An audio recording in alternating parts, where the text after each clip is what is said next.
Hi, for question two, it says, how do we integrate technology in our classrooms for the students actually to learn and not just to have technology for sake to have technology?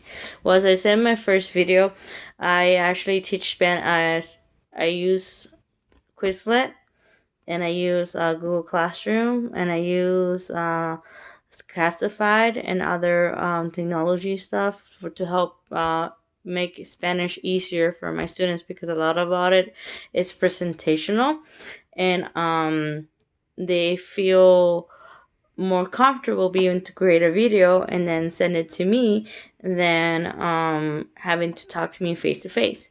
Now, Quizlet, I don't know if you've heard about it or use it, it's like flashcards. I write the terms in Spanish, and the student can click on the term and it says it to them in Spanish again. So if they really want to hear it, they can hear it as many times as they need to without me being there present. So they can take this anywhere. And then Quizlet is also an app they can download to their smartphones, and they can use it anywhere. Like if they're going to a soccer practice, they can practice it there, or like in any time pretty much they can take the learning with them. Another very cool thing that I started this year was that in Google Classroom, I created a separate class for Spanish speakers. So in my school, I have about 5 students that qualified as heritage learners, that they have heard Spanish at home. They still need to learn a couple grammar skills and stuff like that, but it's not the same to learn Spanish as a native speaker than to learn Spanish as a second language. And most of my students who are native speakers always hate Spanish. They like done with it, and because it is hard, it's because it makes them feel dumb. I took a class that really informed me more about that. So this year, I decided to use technology. I created their class, so they're still with their peers and everything, but they get to listen and read and write about articles using the skills they have in Spanish. And I introduce grammar as if it was in English. Like in English, they have you read literature, and they're like, oh, by the way, this is a verb. Oh, by the way, this is an article. Oh, let's talk about direct object pronouns and stuff like that. But they're never like direct object, vocabulary, blah, blah, blah, blah. Like there's a different way when you're a native speaker. So through this technology, now my students can be learning on the level. So I'm not mocking nobody's intelligence, but I'm making them first feel like a community and help them grow where they're at. So it's important to be able to use technology to teach our students. First, we need to know our students and understand where they're at, and then from there we can use technology. Like in the other chapters that we read about the girl who had dyslexia. Professor let her do videos to show what she really knew instead of writing papers.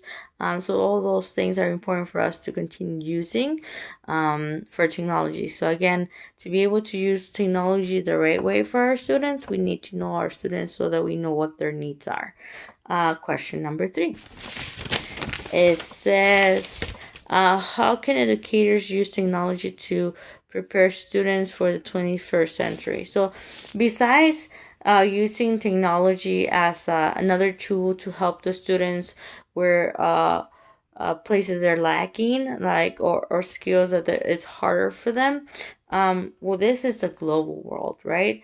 And we're competing not only with the people that are here in the United States, but for people that are in other countries, right?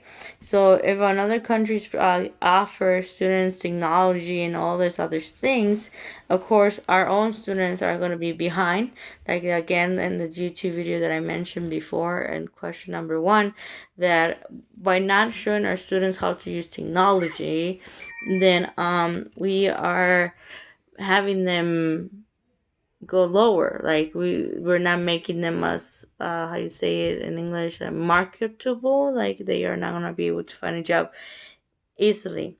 But then there's also another good reason to help our students know how to use technology the right way, understand how to use technology and their advantages.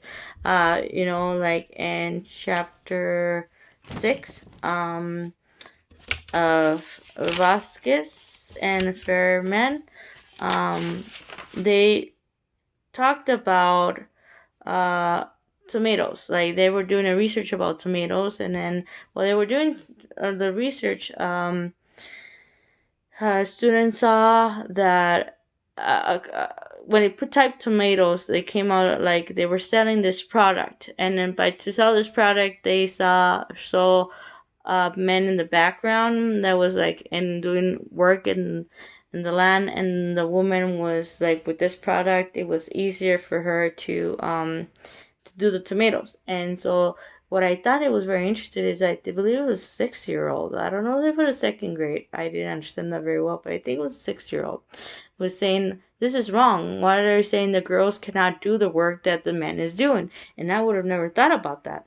But because his mom, I think, is a teacher and stuff like that, like being educated in a way that he's able to look through a different lens to technology.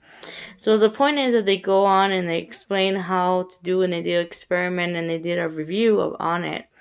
And because of this, now the students understand how to read internet, right? So we now need to teach our students since now young age, because everything is in the computers. I mean, they can easily copy and paste information. Like I remember learning about plagiarism until I was in college. Now the students in 6th, 5th grade understand, hey, you copy something from here and you don't give them credit, that's plagiarism. So that's one way to educate them on how to use technology. But at the same time, it's also understand what is technology really trying to tell you, like magazines and articles and stuff like that. That's another skill that we have to show our students to survive in this world. So hopefully I answered all the questions. Thank you for your time. Have a nice day.